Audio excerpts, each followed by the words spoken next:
I am so excited to talk about the show. So far in 2019, this is my favorite show that I've seen.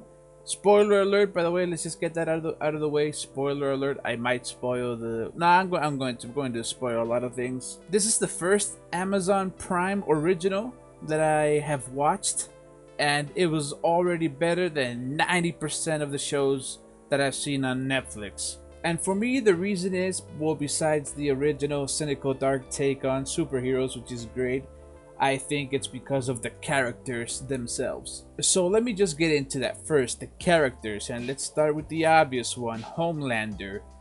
Homelander is supposed to be the Superman character. He's more like if Superman was everything that Lex Luthor feared.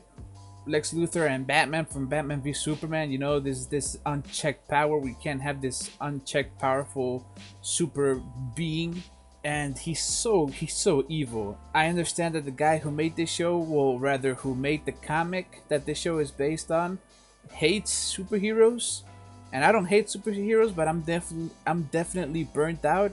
I'm definitely not a Marvel or DC fan. I don't even read comic books. So I sympathize. I like this. I like what he's doing with this. He may even be a rapist, this Homelander. So yeah. Then there's Deep, who's supposed to be a parody of Aquaman, I think. And I like how they made him really lame. Like he tries to come off as someone important in the group at first, trying to pull a Harvey Weinstein on Starlight.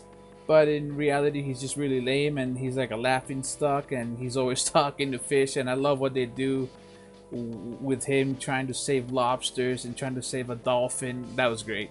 They got this dude named Black Noir.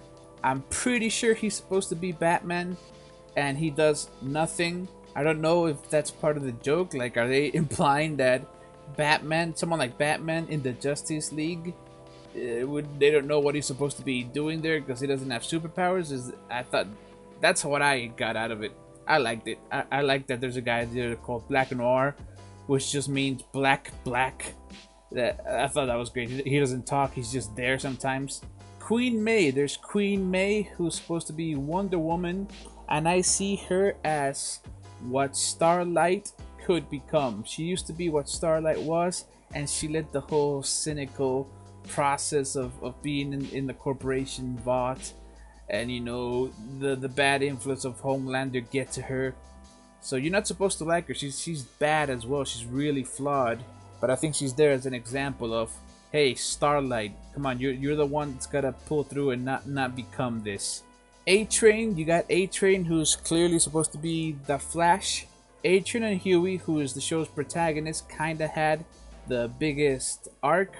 And I gotta admit, I was not a fan of how that arc ended. I thought it was a little bit of a cop out with the heart attack. I don't know what's gonna happen in season 2, if you can even still call it The Boys, because why would Huey wanna keep hanging out with the boys trying to kill superheroes?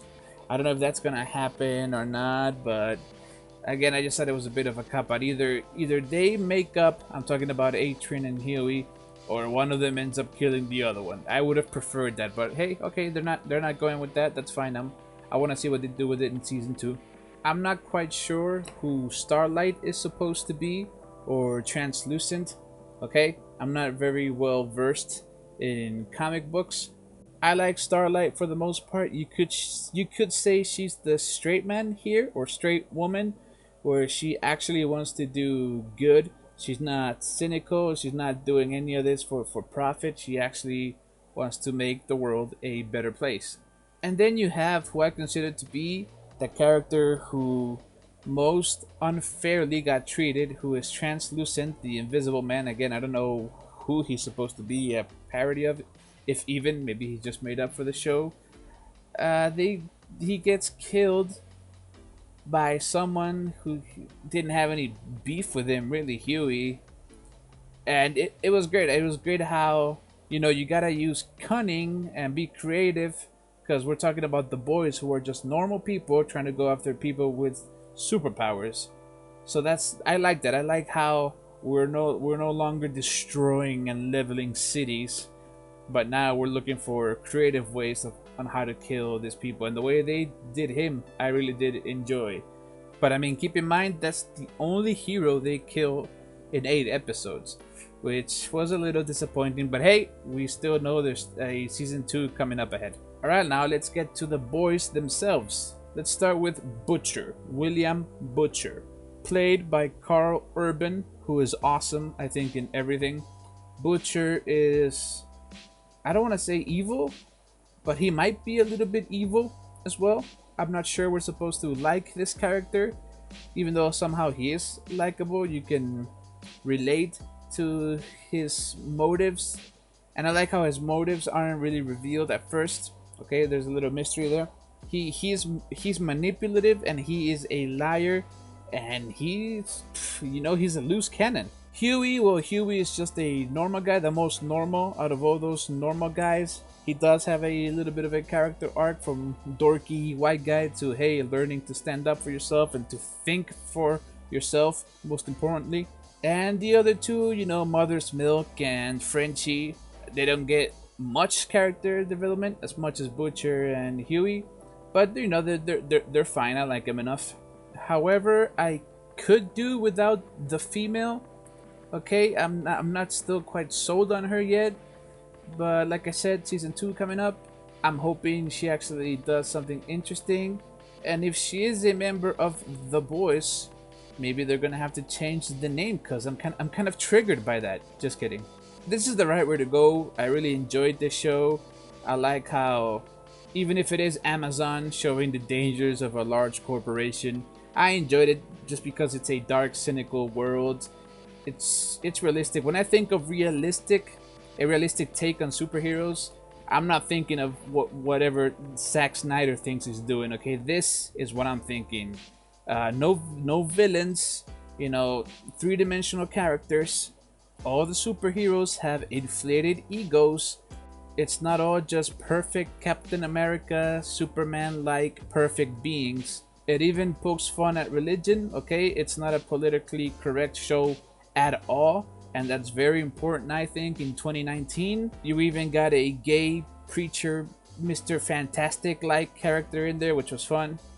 I love the gore. It's very violent, gory. You gotta love that baby laser scene, okay, with Butcher. And oh, you know, I for 1 second I actually thought he was gonna kill that baby, but he didn't. So again, I wanna see where they take his whole moral compass. Are you willing to kill young superheroes, or only adult superheroes, only the ones that you know have done bad things behind the scenes? So I like that. He's bad. Butcher is a bad dude, but he's not like a baby killer bad, you know?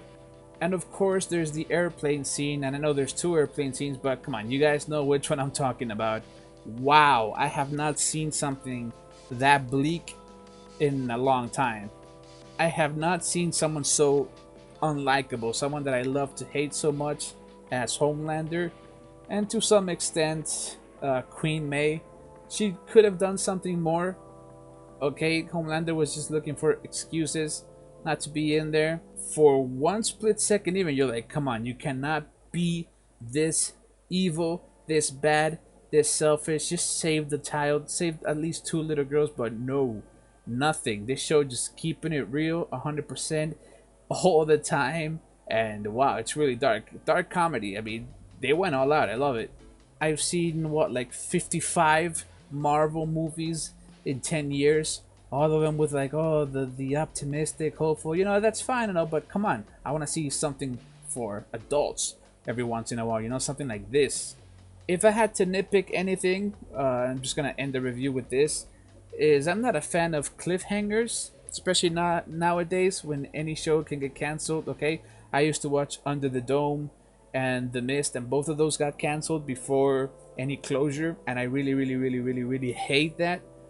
But I already read that Amazon renewed the show even before it premiered, so they have trust in what they're doing, that it's good and that it merits renewal. But still, I prefer the seasons to be self-contained, just in case. You never know what can happen. I enjoyed season 1, looking forward to season 2, but please just stop with the cliffhangers. Give us the stories, please. That's all I ask.